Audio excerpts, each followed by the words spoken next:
નમસ્કાર, હું છું સુરેશ ગલચર. આજે વાત કરીશું શ્યામ બાબા, હારેકા સહારા, ખાટુ શ્યામ હમારા. રાજસ્થાનના सीकर જિલ્લામાં ખાટુ નામનું ગામ આવેલું છે, જ્યાં બરબરીક યાની કે શ્યામ બાબાનું મંદિર આવેલું છે. ત્યાં ગમે તેવો હારેલો વ્યક્તિ પહોંચે તો પણ તે બાબાના આશીર્વાદથી જીતી જાય છે. જેથી હારેકા સહારા બાબા શ્યામ હમારા નામથી ઓળખાય છે. ખાટુ ગામમાં શ્યામ બાબાનું મંદિર આવેલું છે, જેથી કરીને આ ગામનું નામ પણ ખાટુ શ્યામ પાડવામાં આવ્યું છે. ખાટુ શ્યામના નામથી ઓળખાતા ગામમાં લાખોની સંખ્યામાં ભક્તો દૂર દૂરથી આવે છે અને બાબાના ચરણમાં શીશ નમાવે છે. ત્યારે ચાલો આપણે પણ આજે જઈએ શ્યામ બાબાના દરબારમાં. શ્યામ બાબાના દરબારમાં કયા રસ્તે જવું, ક્યાંથી જવું, સમગ્ર માહિતી માટે જોડાયેલા રહો અમારી સાથે. શ્યામ બાબાની લોકમાયકા મુજબની વાત કરવામાં આવે તો હારેકા સહારા નામથી ખાટુ શ્યામ બાબા ઓળખાય છે. ગમે તેવી પરિસ્થિતિમાં હારેલો વ્યક્તિ પણ બાબાના ધામમાં જાય અને શીશ ઝુકાવે, જો બાબાના આશીર્વાદ મળે તો ગમે તેવો હારેલો વ્યક્તિ પણ જીતી જાય છે. તેથી હારેકા સહારા બાબા શ્યામ હમારા નામથી ઓળખાય છે. પૌરાણિક કથા અનુસાર વાત કરીએ તો મહાભારત કાળ દરમિયાન બરબરીક નામનો એક યોદ્ધા હતો, જે દેવીનો ઉપાસક હતો. તેની પાસે 3 અચૂક તીર હતા, જે તીરથી તે એક જ ક્ષણમાં ગમે તેવા યુદ્ધનો અંત લાવી શકતા હતા. બરબરીક યાની કે શ્યામ બાબાની એક પ્રતિજ્ઞા હતી કે જે હર હંમેશા યુદ્ધમાં નબળો પક્ષ હશે તેની તરફેણમાં જ રહેશે. ત્યારે ભગવાન શ્રી કૃષ્ણને પણ ખબર પડી ગઈ હતી કે શ્યામ બાબાના લીધે પાંડવોનો પરાજય થાય. ત્યારે ભગવાન શ્રી કૃષ્ણએ પણ તેમની પાસે શીશ માંગ્યું હતું. બરબરીક યાની કે શ્યામ બાબાએ હસતા મોઢે તેમનું શીશ કૃષ્ણ ભગવાનને આપી દીધું હતું. ત્યારે કૃષ્ણ ભગવાને પણ તેમને વરદાન આપ્યું હતું કે કળિયુગમાં તે શ્યામના નામથી પૂજાશે.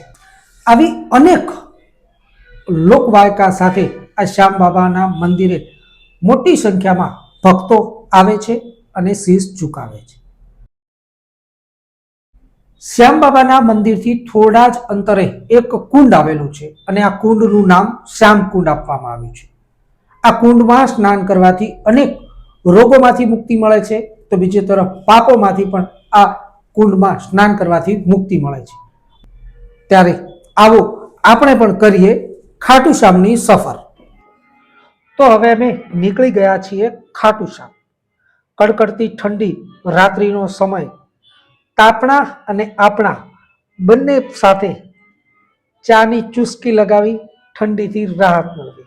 રસ્તામાં આવેલી હોટલ પર તાપણું જોઈ અમે પણ ત્યાં બેઠા અને ચાની ચુસ્કી લઈ આગળ વધ્યા. આગળ જોયું તો રાત્રિના સુમસામ રસ્તા અને ધુમ્મસમય વાતાવરણ. ધુમ્મસના લીધે ચાલવું ખૂબ જ મુશ્કેલ બન્યું. એટલામાં તો દિવસ ઉગ્યો. દિવસ ઉગ્યો ત્યારે અમે લોકો અજમેરથી આગળ પહોંચ્યા હતા, પરંતુ ધુમ્મસ અને કડકડતી ઠંડી જોઈ અમે લોકો ત્યાં ફરીવાર એક હોટલ પર બેઠા. હોટલ પર ફરીવાર ચાની ચુસ્કી લગાવી અને ઠંડીથી રાહત મેળવી. તે બાદ અમે લોકો તે જ હોટલમાં તૈયાર થયા અને ખાટુ શ્યામ તરફ આગળ વધ્યા. પહોંચી ગયા રીંગસ. રીંગસ પહોંચ્યા. રીંગસથી ખાટુ શ્યામ સુધી મોટી સંખ્યામાં ભક્તો, સંઘો સહિત લોકો હાથમાં ધજા લઈ બાબા શ્યામના દરબાર તરફ ખૂબ જ ઉત્સાહભેર આગળ વધી રહ્યા હતા. હવે અમે લોકો પહોંચી ગયા ખાટુ શ્યામના મેઇન ગેટ. ખાટુ શ્યામના મેઇન ગેટ અને સર્કલથી આગળ વધ્યા, જ્યાં મેઇન ગેટ તેમજ સર્કલ પર પણ ભક્તોની ભારે ભીડ જોવા મળી હતી.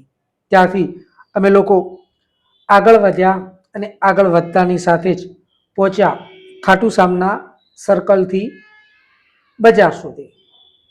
ખાટુ શ્યામની બજારમાં પહોંચ્યા.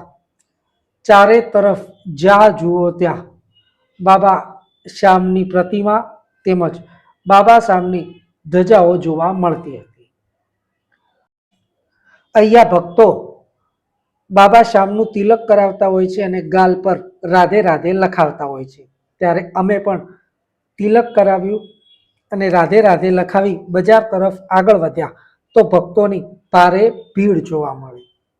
અહીંયા બાબાને પ્રસાદી રૂપે ગુલાબનું ફૂલ ચડતું હોય છે. તો અમે લોકોએ પણ એક માજી પાસેથી પ્રસાદી રૂપે ગુલાબનું ફૂલ લઈ મંદિર તરફ આગળ વધ્યા. પ્રસાદ અને ગુલાબનું ફૂલ લઈ મંદિરમાં અમે લોકો પહોંચી ગયા. જ્યાં બાબાના દર્શન કરી શીશ ઝુકાવ્યું અને ધન્યતા અનુભવી. મંદિરમાં ભક્તોની ભારે ભીડ, તંત્રની વ્યવસ્થા સાથે ભક્તો ખૂબ જ શાંતિપૂર્ણ માહોલમાં દર્શન કરી રહ્યા હતા. અમે લોકો મંદિરથી બહાર નીકળ્યા અને મંદિરથી થોડા જ અંતરે એક કુંડ આવેલું છે, જે કુંડનું નામ છે શ્યામકુંડ. આ શ્યામકુંડમાં અનેક ભક્તોની શ્રદ્ધા જોડાયેલી છે. શ્યામકુંડમાં સ્નાન કરવાથી અનેક રોગો તેમજ પાપમાંથી મુક્તિ મળે છે. ત્યારે અમે લોકોએ પણ આ પવિત્ર જળને માથા પર ચડાવ્યું અને શ્યામકુંડની બહાર નીકળી અમારી ખાટુ શ્યામની યાત્રા પૂર્ણ કરી ઘર તરફ પરત ફર્યા.